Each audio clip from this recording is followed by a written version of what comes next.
Assalamualaikum warahmatullahi wabarakatuh. Semoga kalian tetap sehat serta semangat untuk mengikuti pembelajaran daring hari ini. Untuk video pembelajaran kita kali ini, kita akan mempelajari materi tentang perlindungan dan penegakan hukum di Indonesia. Selanjutnya, mari kita dengar video pembelajaran berikut ini.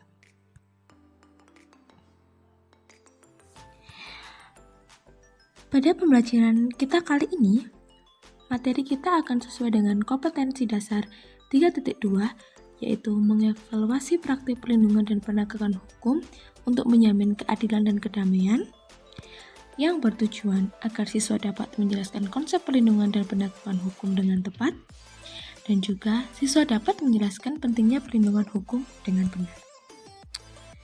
Pada materi bab 2 ini, kita akan membahas 3 submateri.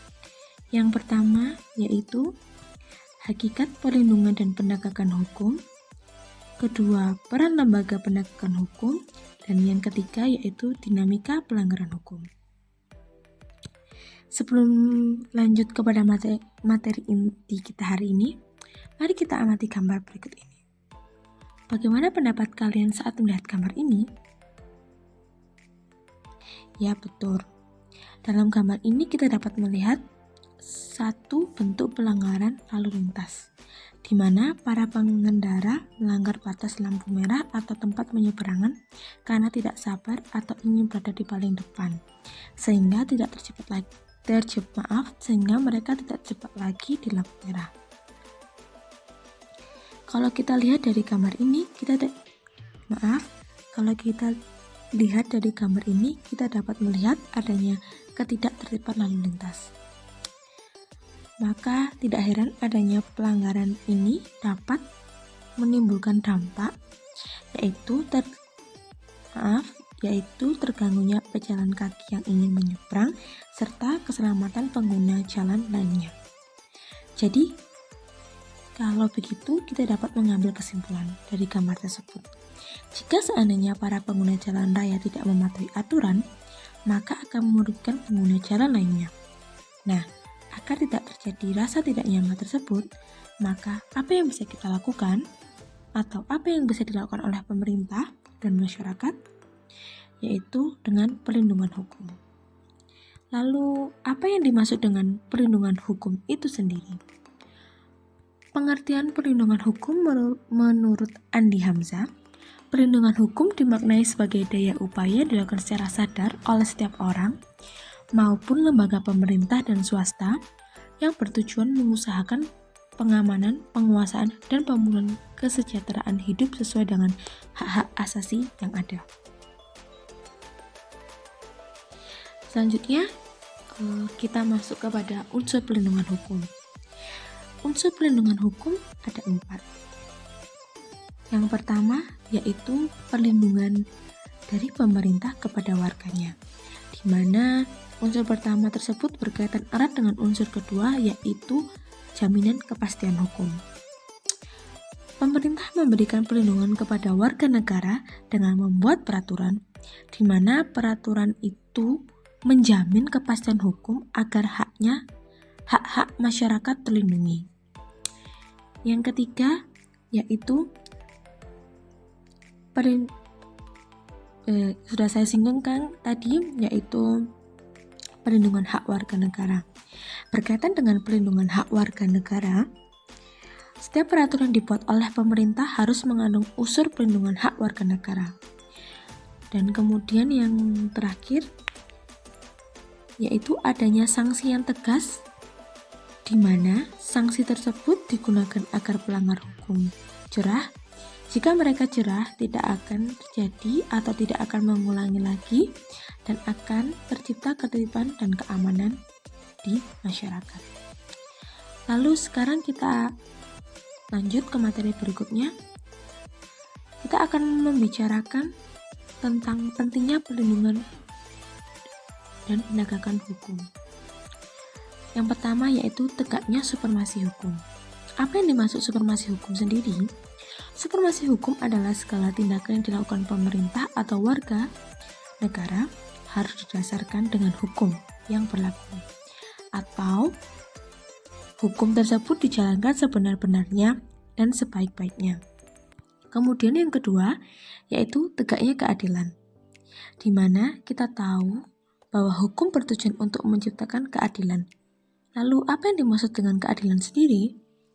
Keadilan sendiri yaitu adanya keseimbangan hak dan kewajiban. Kemudian yang ketiga adalah mewujudkan perdamaian dalam kehidupan masyarakat. Dalam kehidupan bermasyarakat, kalau ada pelindungan dan penegakan hukum, maka masyarakat akan merasa damai, tentram di dalam menjalankan kehidupan bermasyarakat. Next ke materi selanjutnya, yaitu faktor keberhasilan pelindungan dan penegakan hukum menurut Surjono Sukanto. Yang pertama, yaitu hukumnya. Apa maksudnya? Jadi, bahwa isi undang-undang tidak boleh bertentangan dengan ideologi kita, yaitu Pancasila. Yang kemudian, yaitu penegak hukum. Penegak hukum sendiri menjadi ujung tombak dalam menegakkan hukum yang ada. Jadi, para penegak hukum harus menjalankan peranan mereka masing-masing secara baik. Yang ketiga, yaitu masyarakat. Kenapa masyarakat bisa menjadi faktor keberhasilan pelindungan dan penegakan hukum? Karena jika masyarakat sadar untuk patuh dan menaati hukum, maka tidak akan terjadi pelanggaran dan tegaklah hukum itu sendiri dan masyarakat merasa terlindungi. Yang keempat, yaitu sarana dan fasilitas. Sarana dan fasilitas juga bermacam-macam ya. Yang pertama dari sumber daya manusia yang terdidik, kedua keuangan, ketiga pendidikan atau sarana yang lain. Lalu Ibu akan memberikan contoh agar kalian tidak bingung, yaitu tentang pendidikan, di mana di dalam dunia pendidikan kita dapat menanamkan nilai-nilai kepatuhan hukum sehingga hukum tersebut akan tertanam kuat di dalam diri seseorang. Yang terakhir yaitu kebudayaan. Kebudayaan itu adalah karya, cipta, rasa yang bertumbuh pada karsa. Kebudayaan itu menciptakan nilai-nilai dan menjadikan nilai-nilai tersebut sebagai dasar hukum yang ada saat ini. Contohnya, kebudayaan mengajarkan kita yang baik dan benar. Nilai-nilai inilah yang mendasari isi dari hukum tersebut. Jadi, kita kan di budaya kita diajari untuk bahwa ada yang baik dan benar, dan baik dan benar ini dijadikan dasar untuk menentukan suatu hukum yang baik dan yang benar. Selanjutnya kita akan masuk tugas, di mana tugas ini kalian harus mengerjakan dengan baik dan teliti. Amati gambar berikut dan beri pendapat serta solusi ya anak-anak. Di sini ada gambar siswa-siswa yang terlambat, jadi kalian harus mengamati dan memberi solusi. Tugasnya dikerjakan di buku tulis, difoto, dan dikirimkan melalui link yang telah tertera di WA. Sekian materi atau video pembelajaran kita kali ini. Semoga kalian selalu dalam keadaan sehat dan dalam lindungan Allah SWT. Jangan lupa pakai masker dan jaga kesehatan kalian. Assalamualaikum warahmatullahi wabarakatuh.